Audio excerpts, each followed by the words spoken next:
Welcome to the Pindown, your Detroit Pistons podcast. I'm your host, Wes Davenport from Motor City Hoops and Detroit Bad Boys.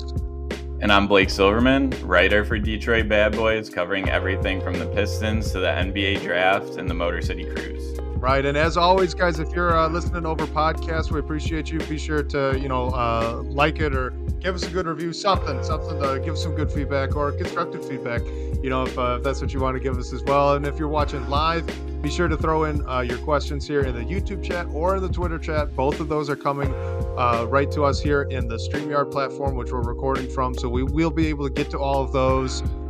Look, Blake, the Pistons kind of did a flurry of moves and news. We had a few minutes there where everything coming out of Woj and Shams was related to our Detroit Pistons. So, we're not going to touch on all of those moves in too much detail. Honestly, outside of Isaiah Stewart and the one signing to the regular roster that they made, none of them were really of too much significance on their own. But we should list them all out. So Isaiah Stewart was informed that he's going to be suspended for 3 games for the incident involving Drew Eubanks back in Phoenix before the All-Star break. Tosan Iwumboma, hopefully I said that right. Iwoma. Okay. Tosan Iwoma. He signed to a 2-way contract. He was with the Pistons on a 10-day previously. Stanley Umude signed to the active roster for the rest of the season. Buddy Boeheim signed to the other 2-way spot after they released Malcolm Cazelon from his 2-way position as well. So probably the most interesting one here, at least in terms of the roster moves. Obviously, Isaiah Stewart being suspended for the 3 games is a bit of a bummer, though it's not necessarily unexpected at this point based on what we had all heard leading into this. But Umude, he gets signed to the active roster. In the 17 games he's played with the main team, he's played pretty well. 5 points per game, almost 2 rebounds. He was slashing 48, 55, 92 from the field, 3 and free throw line respectively. So, just quickly before we talk about that Pacers game that happened Thursday night, what were your thoughts on Umude, both with the Pistons and with the Cruise? I know you've been able to watch him there. And do you think he might be able to get a little bit of run here as the season winds down? Yeah, so I think the moves was really just like rewarding. Specifically Umude and also like a couple players who got 2 ways, like rewarding those guys who have been playing well. We've seen a decent amount of Umude with the Pistons.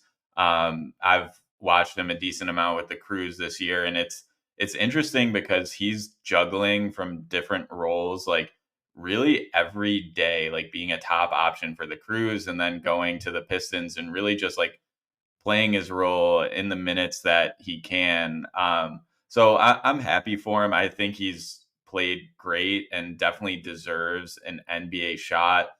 In the G League, he's averaged 17.8 points per game and has shot 37.8 from 3 on 9 attempts per game. So he's just been playing well overall, also close to 6 rebounds a game. So I think he will definitely get some run with the Pistons, to be determined where he fits into the rotation. I just got an update before we hopped on the call that Stanley is going to be assigned to the Cruise right now. So I think that's mainly a travel thing, like getting the guys from where they are to where the team is. But I expect him to be active with the Pistons as soon as their next game Saturday against Orlando. But yeah, overall, I think it's well deserved, and he also addresses a positional need for the Pistons. So I hope they do at least give him that opportunity in this last 25 or so games. Yeah, absolutely. And what I really wanted to ask you here with Amude was, you've watched, like we mentioned, quite a bit of these Cruise games. You cover them.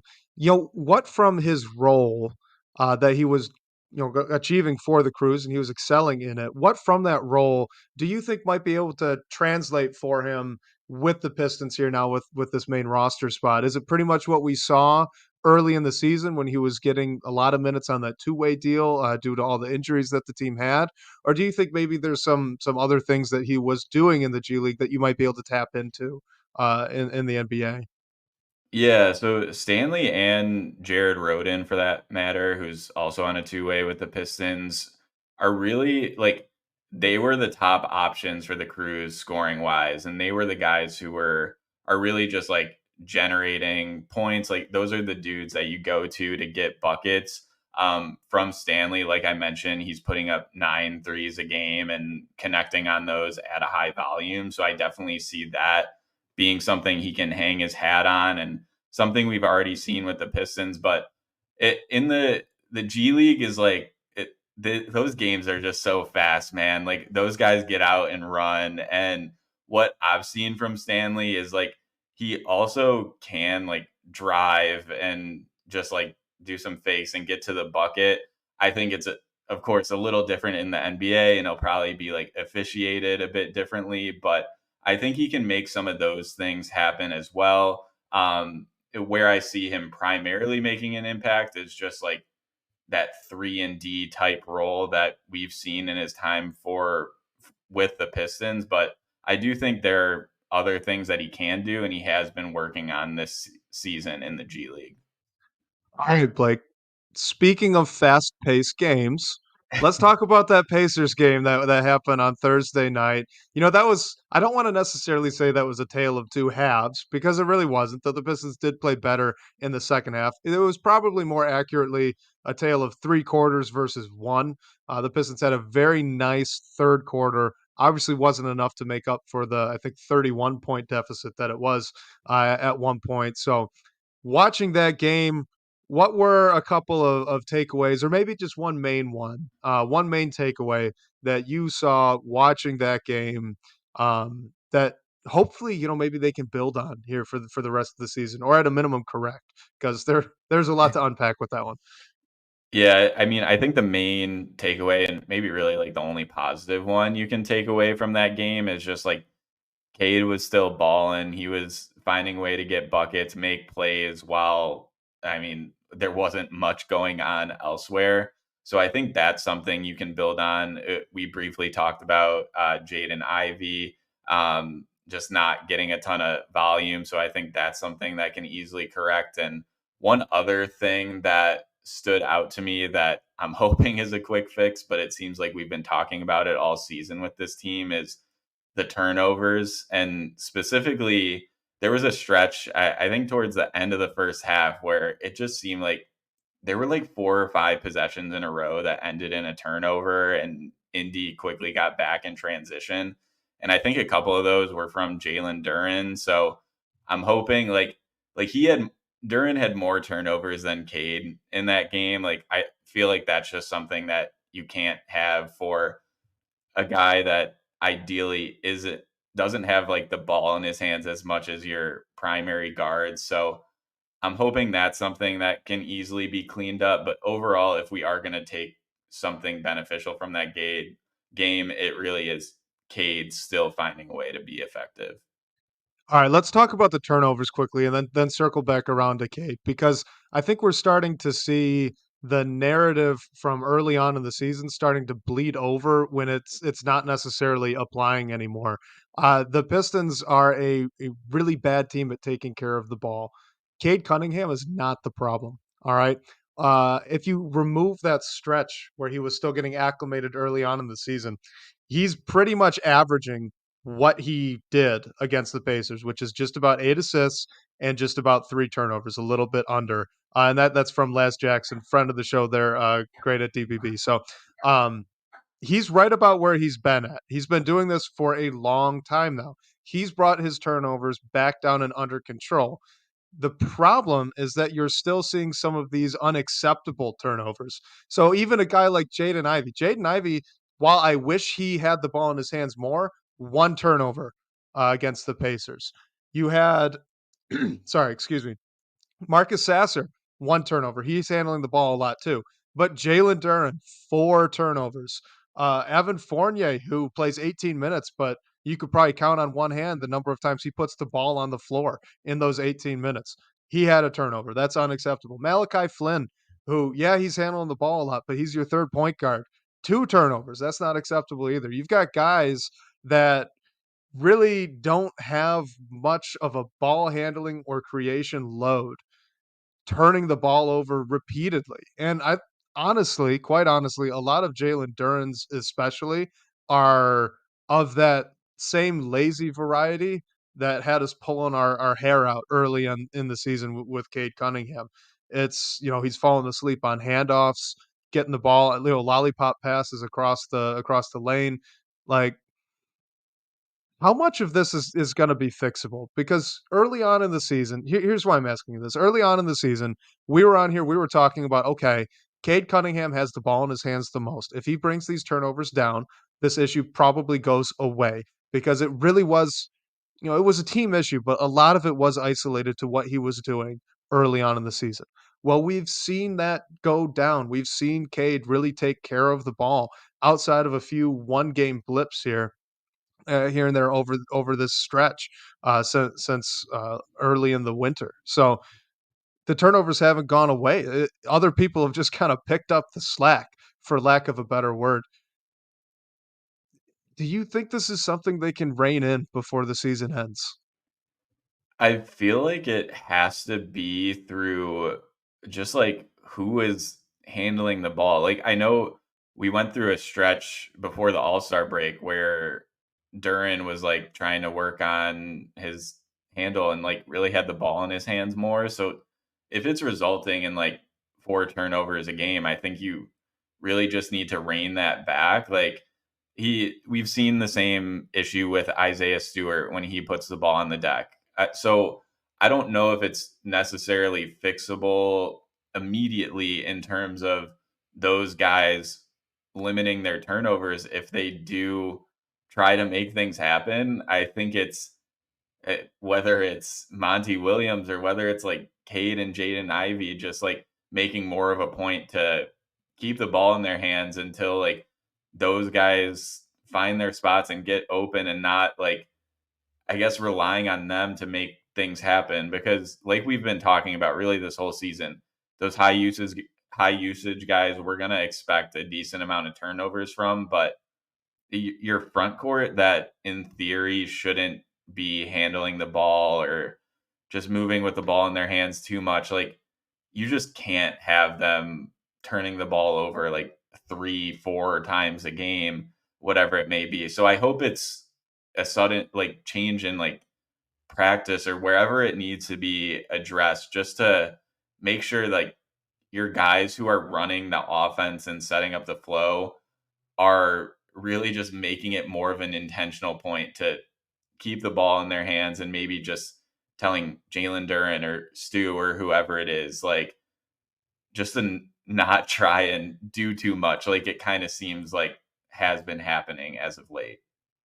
Yeah, I absolutely agree. I thought that the Jalen Duren experiment with him initiating more offense, it was all fine and good when Cade was injured, operating under the assumption that it was going to end when Cade got back, and it hasn't. So, I think we do. I'd like to add, that we should probably zoom out just a little bit on this issue as well, because you look at a guy like Malachi Flynn who had those two turnovers, which were, in my opinion, pretty unacceptable, but he did have two steals. Okay, so I guess in the grand scheme of things, while it's not one to one, he at least made some of them back. Ausar Thompson, he didn't have a turnover, but he had five stocks. That's steals and blocks all put together. He had a great defensive game. Cade even had a steal that night against the Pacers. Jalen Duren didn't have a single steal or a single block. And actually, I'm looking now, James Wiseman only had one block that whole night as well. So if you're going, and he did have a turnover. So if you're going to have your front court players turning the ball over, but not at least in some capacity getting a portion of those possessions back on the other end. It hits you twice. Not only are you giving up possessions, but you're giving up points. You're giving up extra possessions because you're not getting it back. And I mean, if Duran's going to keep handling the ball like this, he's going to need to pick up that end as well. Otherwise, there's really no option. He really needs to just stop dribbling the ball so much. Yeah, and I feel like it's just more like it's more concerning when it happens against a team like Indiana, who isn't a good defensive team. Like it sort of just shows me that those turnovers, I mean, you saw it, like, were really just kind of careless. And I mean, Indiana's a very good team offensively, so it just let them get the ball out quick, and they had like a ton of fast break points. So it was just easy buckets, which led to Detroit being down close to 30 points at the half. And although they did have a better second half and cut into that lead, like that's just a insurmountable deficit to be able to overcome. And with the Pacers specifically, I believe there was a point late in the first half where the Pacers had double-digit fast break points, the Pistons had 0.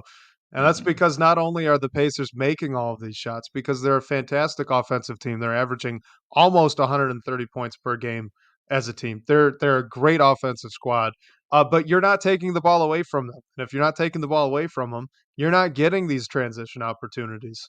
So it's especially noticeable in this case when you as a team for 48 minutes of basketball can only get 6 steals and 4 blocks. You gotta find ways to take the ball away from these guys, otherwise they're putting it in the hoop. We saw it. Hmm. They're that good. So you gotta find another way. Hmm. Yeah, 100%. And it's also like I don't want to add more like salt into the wound, but like Indiana just hosted the whole All Star weekend. Like the Pistons, other Yeah. than Jaden Ivey and Jalen Duren, like ideally had some time off. I mean, maybe there's something to say like some of the Indiana guys were able to stay in the groove, and the Pistons weren't really like ready to come back. But man, just like that whole weekend too, like I just would have expected a different showing, especially after they put up a couple stinkers like heading into the All Star break too. Yeah, I agree. All right, before we get into some questions here, I want to ask you one thing about Cade Cunningham's game. And this is something that we've both noticed here since he's returned from injury. But against the Pacers, he didn't shoot a single free throw. And this has been more or less the case going back since he returned from that knee strain that he missed a couple weeks with. So, my question to you is specifically in this Pacers game, what did you see that's kinda leading to this? Like, is he, in your opinion, not attacking the rim as strongly? Is he settling for more elbow jumpers maybe? Is there something practical that's been going on, that you've been able to identify that's kinda leading to this, uh, I guess, return of an issue that he more or less fixed? Yeah, I mean, I definitely did like he did sort of I don't want to say like settled for mid-range jumpers, but like he definitely was like going to that, and like his mid-range game is so good, so you can't really like fault him for that.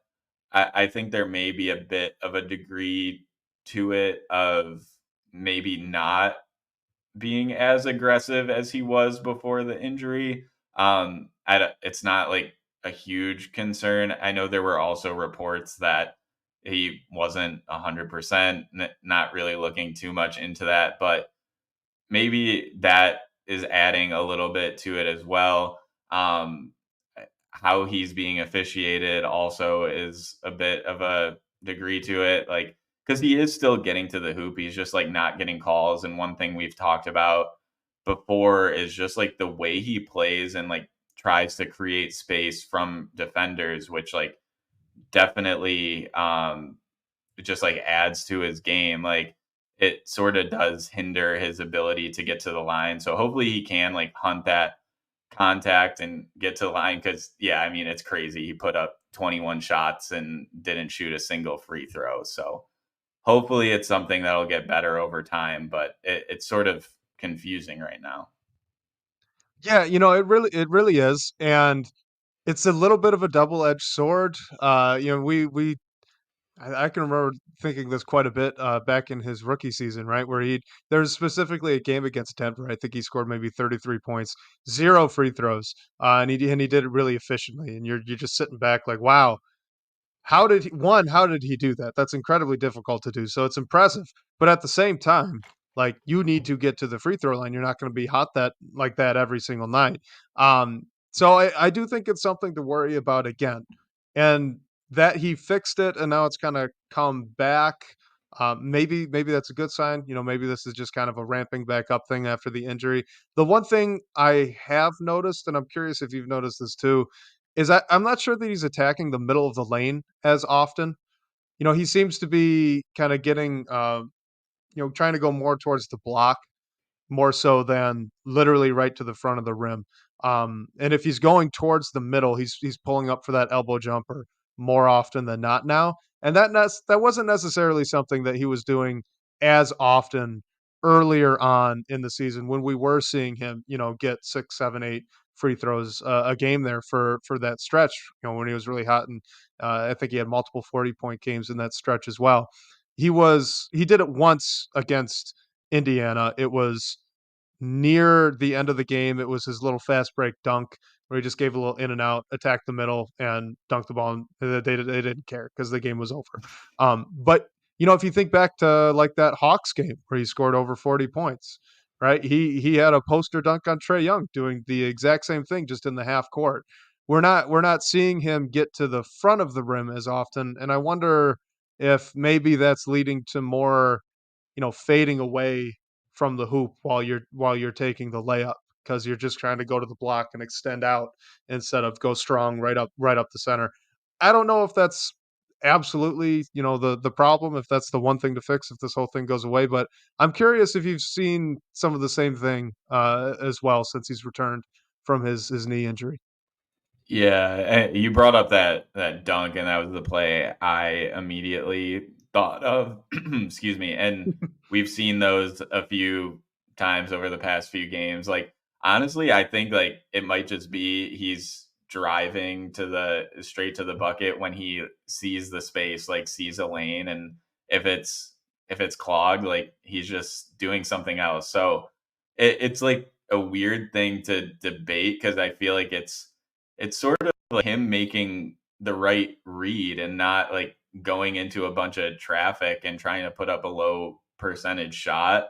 Um, and I also like his mid range game. Like, yeah, he's definitely been living at the elbow, trying to get to the baseline for like turnaround jumpers. So, yeah, I mean, I hope we see a little more aggression of just like trying to make things happen directly at the bucket, because we have seen it. We know he can do it. We know he can make some explosions there. It just doesn't seem to be like as frequent that would maybe lend to getting to the line more. You bringing up, making the right read when the paint's kinda clogged, makes me think a little bit of the spacing issues we've really started to see with Ausar Thompson and Jalen Duren, so thank you for reminding me of that. I'm sure we're gonna get into more rotation stuff later on as the show progresses, but let's dive into some questions. This first one here is from JMac760 in the DBB comments. We appreciate you. Thank you for this question, and, just ahead of time, thank you for everyone that pre-submitted your question. You could always do that at the DBB article that Blake posts weekly, or just go ahead and message us on Twitter as well. We're both pretty accessible, so we'll get them in. We'll obviously try and hit as many as we can. So JMac asks, what do each of the core four need to develop to make this team a perennial playoff team? And is a fully realized core four, this core four being Cade Cunningham, Jaden Ivey, Ausar Thompson, and Jalen Duren, talented enough to make those types of runs? Yeah, I think whether this core together is talented enough is like the big question, really. And that's what this team should be trying to figure out for the rest of the season. I mean, if you want to look at guys individually, I think we can look at Jalen Duren trying to improve as a defender, Asar trying to improve offensively. Like, I don't think Asar is a total like loss on the offensive end. It's just the shot needs to come around. So you can look at little individual things like that can hopefully improve the rest of the season and into the off season. And if those things do happen, like who knows how good they can be. It like I don't know if it's good enough to make them a top four team in the East or whatever we're gonna lend them, whatever their ceiling could be. So I think that's the big question that needs to be figured out. And I mean, if the front office doesn't believe in it, like I know those four guys were quote unquote untouchable at the trade deadline, like maybe there is one you move on from for someone who can better help this team. So I don't know. That's really like just the big question for this team on is the core they have right now good enough, or do they need to like rebuild the rebuild in a sense? I got a follow-up question for you on that, actually. Do you think that that question, is it more important that Cade Cunningham kinda makes that leap to superstar for this core four to be, quote, unquote, "good enough" to make a deep playoff run? Or do you think you need more out of, Ivy and Asar and Duran specifically, and Cade can more or less, stay where he's at, but just become more efficient because he already is a very good player? And I do truly believe that if this team was any better, he would have been at least considered for some All-Star votes. But I mean, you look at a guy in 30 minutes, he was 13 of 21 from the floor, 4 of 9 from three, 30 points, one steal, 5 rebounds, 8 assists. If he just adds some free throws to that, you've got one heck of a night from your number one player. So, do you think you need more, Luka Doncic esque level out of Cade, or would you be focusing more on the other three and trying to get them to level up specifically? Yeah, I mean, personally right now, like I don't think Cade is the problem. Like are there Yeah. some improvements we want to see in his game? Yes, but I think if Cade is like literally doing what he's doing right now on a team that is in the playoff discussion, like I think he should be an all-star. Like not saying he should be an all-star starter, but definitely like should be in that conversation. So I do think, and also like Asar Thompson is like more raw. He's just a rookie. So I think as he gets better, I think that can open up more doors for the team as opposed to Cade doing more. We've already seen that he has the ability to like pop off on any given night, like he did against Atlanta, and he still put up 30 points like in a game that the Pistons were never really in. So for me, it's the other guys. Like, yes, do you want to see Cade do different things, like get to the line more? Of course, but I don't necessarily think he is like his development or getting better is like a top issue for the team right now. Like there's a ton of other stuff to worry about. Curious what you have to think though as well. I think you're probably right, honestly. With Cade, a lot of the things that you would say he needs to improve, right? The free throws, the some of the efficiency numbers, which he's already been improving. And consistency, because every now and then he's got an off night against very, very good teams with very, very good defenses, which is understandable. This is basically his second year in the league. And every defense he's playing slants entirely towards him, but when a good defense does it, it's kind of a different animal. So, with him, you're kind of just ironing out those rough edges.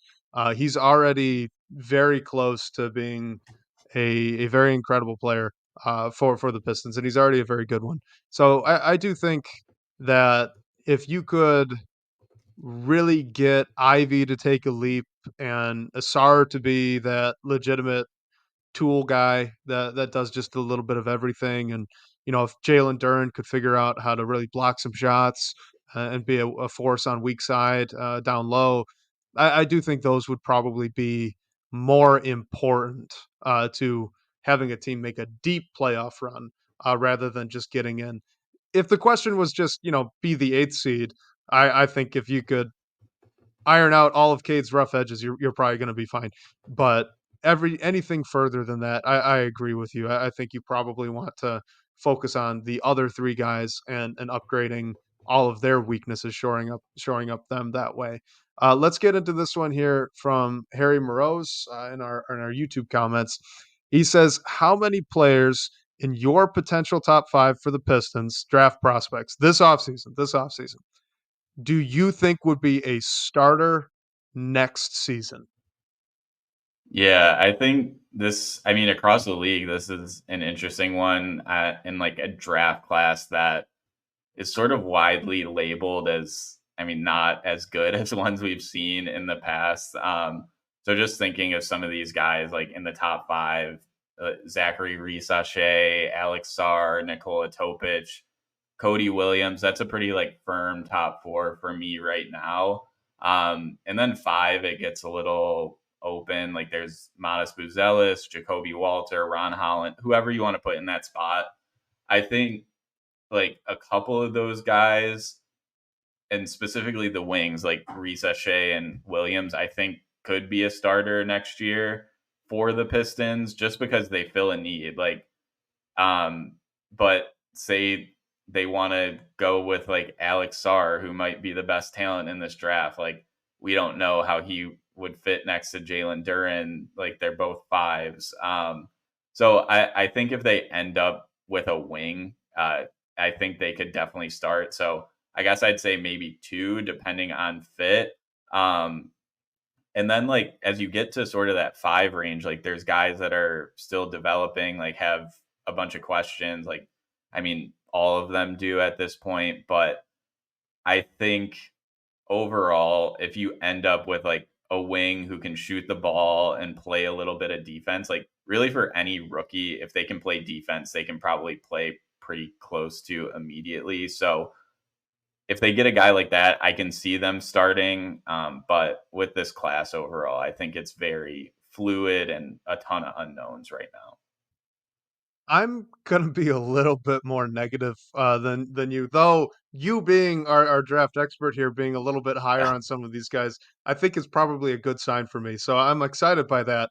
But to me right now, and I'm pretty early, in my process of watching these guys admittedly, alright? So I think Alex Sarr is really the only guy that would come in and start day one, and I don't think he would start at the 4. So I think if they get the number 1 pick and they pick Alex Sarr, Jalen Duren's gotta be on the move. They don't work together, and I kinda would probably pick Sarr, and keep him long term as compared to Duren just because of the defensive potential, but we don't need to get too much into all of that. So I think Sarr's definitely a starter. Um, Risa Shea and Williams, I really like. I don't think they're good enough to kick Fontecchio out of that, combo 3-4 position, especially with how good of a shooter off the catch and off ball player Fontecchio is. Um, so I would say those two are probably bench assets. You draft them, you're playing them high minutes, 20, 25 a night off the bench, probably next to Ausar Thompson, and you've signed a player in free agency or made a trade for a guy that's either starting at the 3, which shifts Fontecchio up to the 4, or primary would play the 4, which keeps Fontecchio at the 3. So yeah, it's kind of not a fantastic top 5 for immediate starters and high level star potential, but I do think there are a lot of good players in this draft. Maybe that would be good. Let's talk on that really quickly right now. There's obviously a lot of discussion about this draft not being as strong as it's been in the past years. What is your analysis of, just the talent in the draft? Obviously, it seems that there's not that high level, superstar guy, but at the same time, correct me if I'm wrong, but is there not quite a bit of depth and, good potential NBA players for a good long time? Yeah, there's a lot of guys who are like intriguing for sure. And that's like one thing I mean, as I've been watching these guys and like consuming some draft coverage, like I've heard that too. Like there might be the top end star level talent, but it is a pretty deep class and there's a lot of interesting names. I mean, the Pistons, excuse me, after their top five pick now don't have one until the 50s. But if there's someone they like, maybe they try to move into the back end of the first round or get like a top pick in the second round. So there are a lot of names that are interesting. And I guess that helps really like wherever you are drafting. And especially like, I think the Pistons are in a different situation. Like you ideally want someone that's going to immediately come in and be able to contribute. But some of those teams that are contenders, like might get some very good NBA players, like what the Heat did with Jaime Jaquez towards like I think 18 or whatever he was drafted at. Like I think we could see a lot of things like that. Teams that are contending, adding rotational pieces that we see make an immediate impact.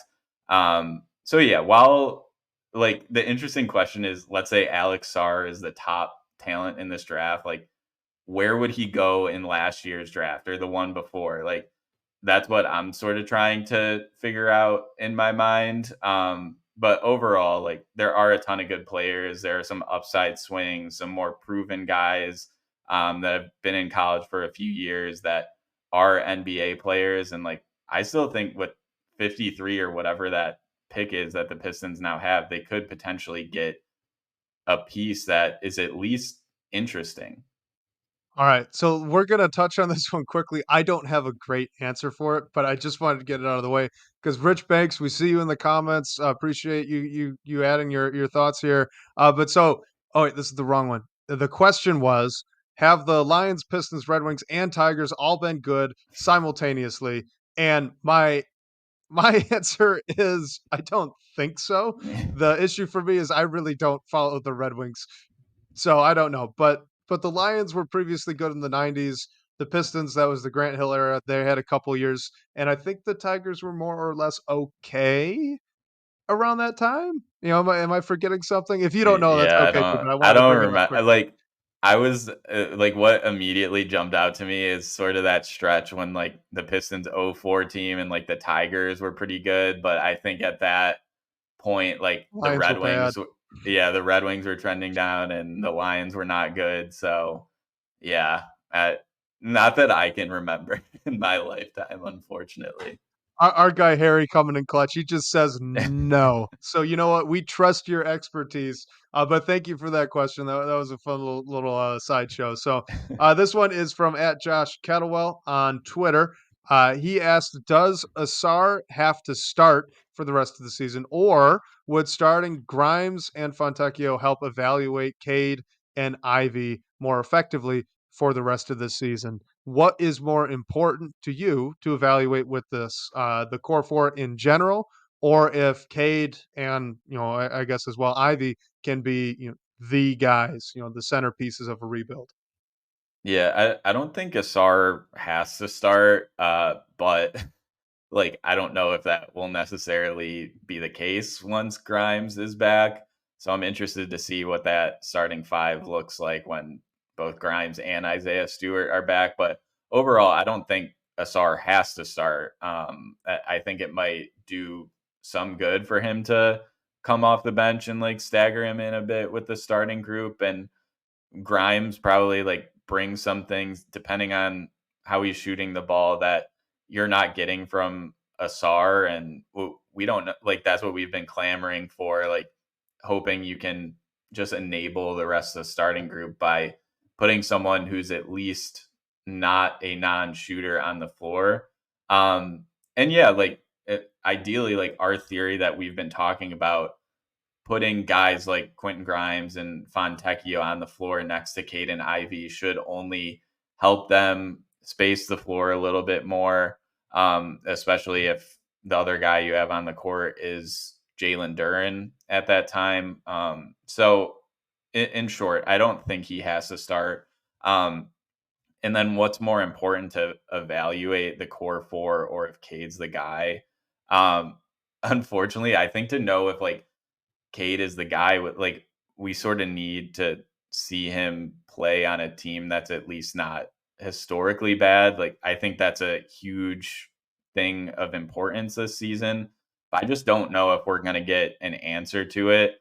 And then the rest of the court's development, like Asar as a shooter, developing his offensive game a little bit more. Jalen Duren defensively, I don't really know if we're going to get those answers either the rest of the season, but if there was something to like look at now for me, I would probably lean a bit towards the core four.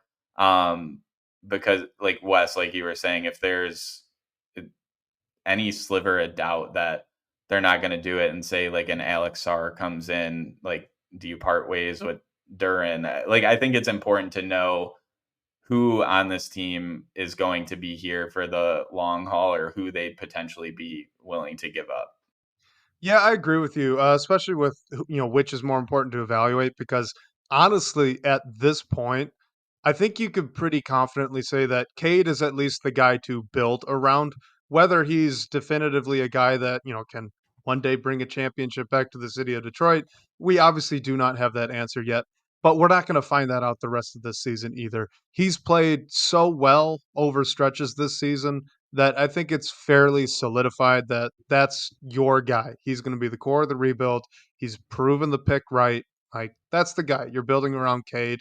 So everything should be set up for him to succeed. And now the question with the rest of the core is, can they help him? Can they help space the floor to maximize his driving lanes while also provide other things? Ivy being kind of an isolation demon, Sar being a utility man, Duran is a great lob threat, maybe a good secondary passer in the short roll, things like that that can help augment Cade's game and lift the floor of the team up.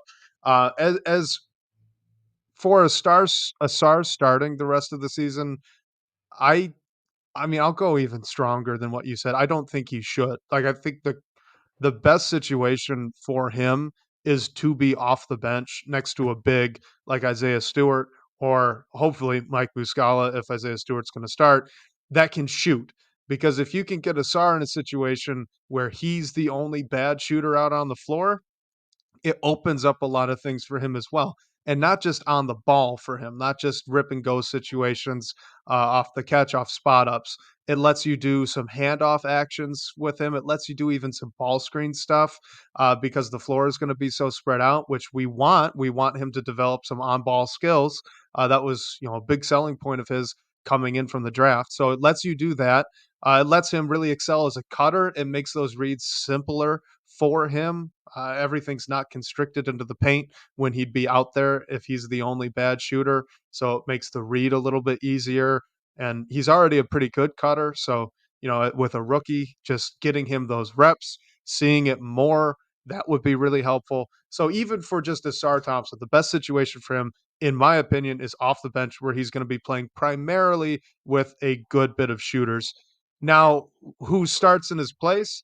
I don't think it has to be Quentin Grimes. It could be Troy Brown. All right. All you need is somebody that can be a good defender and a pretty good shooter. So if Quentin Grimes is too small, he's only 6'4", 6'5", somewhere in that range, depending on where you're finding his height listing. So if that's too small, right, on the wing, and you're not necessarily comfortable bumping Cade up to the 3 defensively, which they've already been doing anyway, but let's say you're not comfortable with it, well, you could start Troy Brown, who's shooting close to 40% on the season. He's a good defender and he's got more size. So it doesn't have to be Quentin Grimes. I believe James Edwards III has mentioned previously that, long term, if Grimes can be, that Alec Burks replacement for this team, that's a win, especially with the defense he can provide off the bench. So, fine. If that's the role you're going to put him in, have him take Shake Milton's place in the rotation, play him more, obviously, off the bench, and elevate Troy Brown. So you still get that shooting in the starting lineup. That does space the floor for Cade and Ivy and Duran because, Ivy's pretty streaky as a 3-point shooter. He's been better this season, but he's still streaky. Cade is an all right shooter at this point in his career, but he's not, lighting any nets on fire. So it really hurts that starting group. You even saw it in the first quarter against the Pacers. Whoever was guarding Asar Thompson, it didn't matter if it was Siakam or Turner or Halliburton, they sagged off, they ignored him, and he was just stuck in the corner because when your defender's not in like paying absolutely no attention to you, and you have a big in the middle of the lane, you cannot back cut. Well, you can, but it's a lot harder. I shouldn't say that you can't. You can. It just becomes a lot harder. And we talked about it last week. That's not okay to expect a rookie to know how to have that skill, to know how to time that well. So I think for all parties involved, to start Thompson off the bench and replacing him with a shooter is just it's best for both. You're kind of getting the best of both worlds, right? You get to evaluate Cade more. You get to see Jaden Ivey in space and Jalen Duren in space. And then you get to see Asar Thompson with the ball in his hands. You get to see him with shooters, so there's less pressure. Like it's a win for all 4 of them to me. Am I missing something, or do you agree? No, I agree, and I was also gonna say, like, I think it would really benefit Asar Thompson to play alongside a floor spacing big, like, Mike Muscala didn't play last night, but a guy that is, if it's Mike Muscala or not, like, someone in a similar role, like, that would really help him. I'm not saying that we need to craft our rotations fully around the lack of shooting that it is currently happening for Asar Thompson. But like you brought up with the defense, I think I noticed that one play, like Andrew Nemhard was guarding him and he was sort of providing help in the paint, and the ball was swung around to Asar in the corner, and it looked like Nemhard like went to go up and check him, but then he was kind of like, oh, like I don't really like need to. So you just want to like avoid situations like that, and I think if you're gonna have like a big like Mike Muscala, someone like him off the bench who can at least play around the perimeter, I think that will really do wonders for Asar Thompson's game overall. Yeah, absolutely. And this was actually something that you brought up, Blake, early on in the season when we were seeing the Cade Cunningham, Killian Hayes, Asar Thompson, Jalen Duren foursome that was playing, and it was just kind of killing the spacing. But you brought up how, especially with young guards, when we were talking about Cade Cunningham, when you drive and you kick the ball up to a guy that can't shoot, and the defense they don't care. They're playing you in the paint. You kick it out to the wide open guy and it like clanks off the rim, or in Asar Thompson and Killian Hayes' case, occasionally just misses the entire rim, air ball completely. Like that is so discouraging as a young Hmm. guard. So for Cade, he obviously got past this and he's still passing the ball. He had 8 assists against the Pacers. He's almost at 8 assists on average for the season. So he's fine. It ended up not being a concern at all. But you're trying to instill these good habits in these young players. So for Jaden Ivey, I believe on the play that you brought up, I believe he was the one that drove baseline, kicked it across to Sar in the opposite corner after the defense collapsed, and he airballed the three. Like that's not what you want to see when you're trying to develop these young guards to make the right plays, to not turn the ball over, just take what's in front of them, right? Well, if they do that and it turns into a really bad looking shot, well, your worst case scenarios, they're not going to do that a lot anymore, at least when those guys are on the floor. So, yeah, it's just not a good situation with the lack of spacing that Asar and Duran, because it's not just Asar. If Duran could somehow magically shoot 35% from three on good volume, this problem goes away. It's fixed. So it's not just Asar, but he's the only one attempting threes. He went 0 for 2. So we're kind of picking on him a little bit. Yeah, well, it also just like is a confidence killer too when like you're not Yep. getting attention and you aren't seeing like the ball go through or even like hit the rim. And I think shooting is a lot like you need to have confidence in your shot and what you can do. And I think that's a real challenge for a lot of like rookies as well as like guys that are coming into the league. So I think putting Asar just in a situation that maximizes the player he is, um, hopefully it lends itself to just more offensively or like the shot coming along because what we're seeing right now, like how he's being played, isn't working. So I feel like you have to try something different. Yeah, I absolutely agree, obviously. So let's jump into this next one here from Rames in the DBB comments. He wants to talk about Quentin Grimes. He says, "What does Quentin Grimes need to do to be considered a part of this team for the next couple of years?" So like kind of a core piece, but obviously not quite the core four. Does he just need to play like he did in his second year, or does he need to evolve into maybe a higher level playmaker or more of a shot creator? What do you think? Yeah, I mean, initially my gut is telling me like sort of what he did in year 2. I know the shot hasn't looked as good this year, so hopefully if the shot comes along once he starts playing for the Pistons, it sort of just solves problems.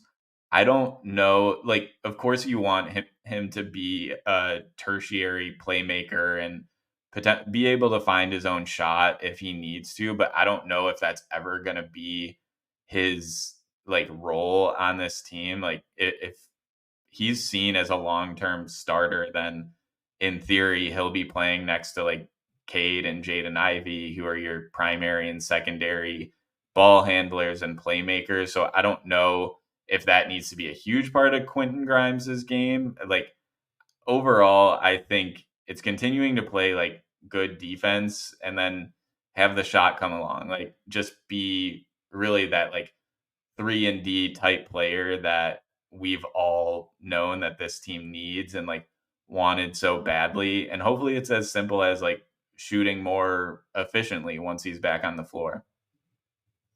What do you think about the value of this trade for Bojan and Burks to be exchanged for Quentin Grimes?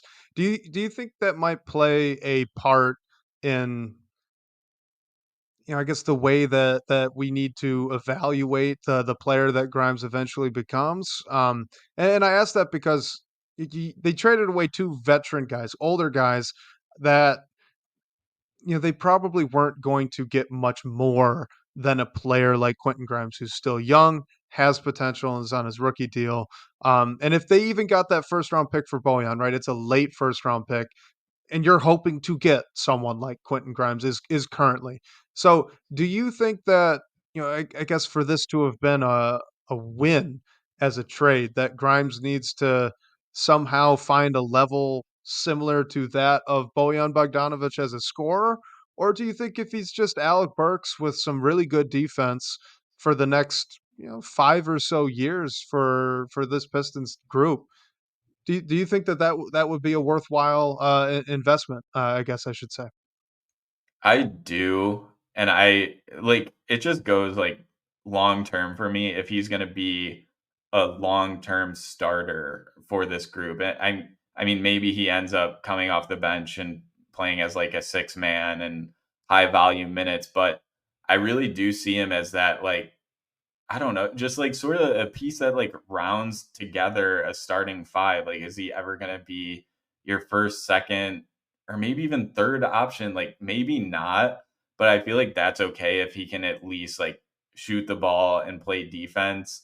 I know we all kind of were taking it aback when Bojan was included in the deal. Like, we've seen what Bojan can do on the floor. Like, I don't really think Grimes will ever be the offensive player that Bojan is, but I think that's okay if he fits more of the timeline of this group and addresses some of the needs that were so glaring. I get that it's kind of like tough to swallow because you give up two high level veterans and the Knicks were sort of deemed as the big winners of the trade deadline. Like making that move and only giving up Grimes and not even like sending us that first round pick back. But I think big picture, if he can be someone who just like rounds out our starting five, I think it's a win or at least like a beneficial trade for the Pistons. Well, and every team needs 3 and D players, right? I mean, we've talked at length this season before the trade deadline that this Pistons team specifically lacks 3 and D players. So, I mean, yeah, to exchange 2, 3 no D players and get a guy in Grimes who has a lot of potential as a wing who can shoot the 3 and is already proven to be a very good defender. I'm 100% with you. I think even if it's just Alec Burks with very good and flexible defensive potential and talent. That's a win. That's a really good player. That's a player that almost every single other team in the league is searching for, and the Pistons maybe just found one. So yeah, I agree. I think the value if Grimes can become a really solid and very good 3 and D player, whether that's off the bench or as a starter, yeah, I do think that's a win. So let's hit on this one. I think this will probably be our last one for the day. This is from the Big Cheese in the comment section here. He says that the Pistons simply don't play Wiseman, Malachi Flynn, or Shake Milton, and then just play Mike Muscala instead. So I believe this would take you down to about an 8-man rotation. Would the Pistons be better or worse off? Would it potentially slow down the sinking ship until more help arrives in the offseason? So this kind of felt inevitable. This has been a big discussion online after that Pacers game. They played 11 players in the first quarter while they were getting blown out, and not all of those players were guys many expected to be getting minutes after the trade deadline. So, what do you think about the rotation? What do you think about maybe trimming it down? Where are you at right now as we head into the last stretch of the season? Yeah, I mean, I think overall it just needs to be trimmed down, and these three guys are seem like the right ones. And when the Pistons made the trade with Washington that brought in Muscala, like it's sort of even though he's not like a guy that's gonna come in and change everything and like right the ship, it helped. They started playing more competitive and got a couple wins. So uh, like I said earlier, just like a player like Muscala, his archetype that allows a team to play five out and opens the door for other players like Ausar Thompson. I don't know if it'll make the team magically fine. Like I don't really think anything could this season at least, but I think it'll definitely improve the product on the floor overall and just like improves what the rest of your guys who are in the rotation and should continue to be in the rotation, like it just unlocks their game, I guess. Just provide puts them in the best situation possible in a really bad situation. Um, it like I would think that's where Monty Williams would go. I think James Edwards reported that Sasser had like a little bit of a banged up knee, which is why he didn't play much in the second half. So hopefully that's what it is. But yeah, like it gives guys like Sasser more minutes and allows like the rest of your core to play more time and hopefully it just results in a better product on the floor. So if I was the coach, like that's what I would do, but who knows what we're gonna see. Yeah, I would trim it down too, and I wanna make sure that we're clear. I mean, with the Sasser thing in particular, we when he fell, I forget who was guarding him, but he fell down dribbling to his right on the wing. The refs called a kickball, even though it looked like he kinda got tripped, and he looked like he hit his knee on the ground. So that seemed like why he really didn't play too much in the second half. That being said, Malachi Flynn did get first quarter minutes, so it's not like if Sasser didn't get hurt, Flynn would not have played close to 10 minutes. He played 11. That was probably what he was going to get anyway. The question is who that was going to be coming at the expense of. It may not have been Sasser, who only played 10. It may have been a guy like Shake Milton, who saw more second half minutes than first half minutes. But point being, 11 man rotation going 11 deep was assuredly what Monty Williams had planned to do against the Indiana Pacers. And I want to put it this way to you, and then just kind of get your thoughts right away from it. I'm looking at the guys that played: Fontecchio, Thompson, Duran, Cunningham, Ivy, Troy Brown Jr., James Wiseman, Malachi Flynn, Evan Fournier, Shake Milton, and Marcus Sasser. I see maybe 8 guys that would be playing in other teams' rotations somewhere pretty Yeah. solidly. And people, maybe you'll kill me for this, but I do think Fournier probably plays more places than he doesn't. I've actually been pleasantly surprised with how he's shot the ball. He's had a little bit more juice than I expected. So that may have just been a Knicks thing, and we know how Thibodeau is with defense. And if you can't play slightly, you're not getting to play at all. So I do think Fournier probably plays. So that's 8. Flynn, we know, wasn't getting minutes on 2 different teams. Wiseman's not getting backup minutes anywhere else. He got 18 minutes. Shoot, I mean, Mike Muscala wasn't playing at all for the Brooklyn Nets when the Pistons traded for him, and we've got Pistons fans that are upset he wasn't getting minutes against the Pacers. I mean,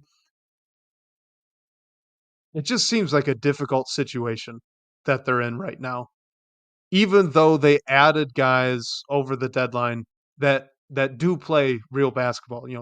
Troy Brown would be playing in most places. Shake Milton even probably plays most places. But right now you've got Quentin Grimes injured and Isaiah Stewart suspended. So that's 2. And I think we were being generous when we said they had 10 or 11 guys after that trade deadline review episode that were definitely rotation to guys elsewhere in the league. So right now they're down to 8 and he still went 11 deep. Yeah. I, You I you you just need to you have to hope. I feel like the only thing that you can take from it, and this is really just me trying to make sense of a situation that you probably can't even make sense of, but you have to hope that the absence of Grimes and Isaiah Stewart sort of threw things off. Like I know, I think the plan was for Stewart to return after the All Star break, and his suspension Mhm. wasn't handed down until yesterday. So maybe the plan was for Stewart to play. Um, so you have to hope that that sort of went into the weird and just like rotations that you can't really make sense of. And yeah, I think when guys like we acquired Malachi Flynn, Evan Fournier, and like Shake, like I wasn't sure that those guys were going to play, and they are.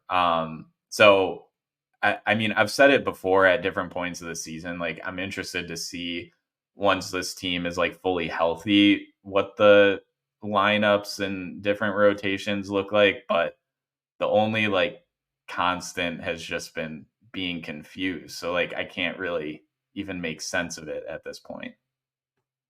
That is exactly what I was gonna say, say because it's not even like, I'm not even really upset by it, 'cause it seems like, maybe at some level he's just Monty Williams, that is just trying to get a good grasp of all of the guys he has on the roster in some solid NBA minutes, and to some extent, I do understand that, but, that Pacers game, for example, and this is not the only time this has been true this season. They played 11 guys, every single one of them played more than 10 minutes, every single one of them, and Mhm. and to be clear too, this was a game where starters played into garbage time, which is again something that we've seen most of this season. And for what it's worth, is something I do truly agree with, because these are young guys, they're starters, and they made this mess. They will finish it out. They haven't earned the right to sit down and get the rest. They kind of created the problem. You're gonna sit in it. Kind of like the kid. You make them sit in the spilled applesauce, right? They can stay with it. Uh, um, so I get that, but my point is that the starters played late into the 4th quarter, and you still had 6 more guys off the bench that played over 10 minutes, which means that wasn't garbage time. That was real, quote unquote, "real minutes" in 1st, 2nd, and 3rd quarter, where, I mean, even for a portion of it, they were just all out there alone without a single, one of the starters out there with them.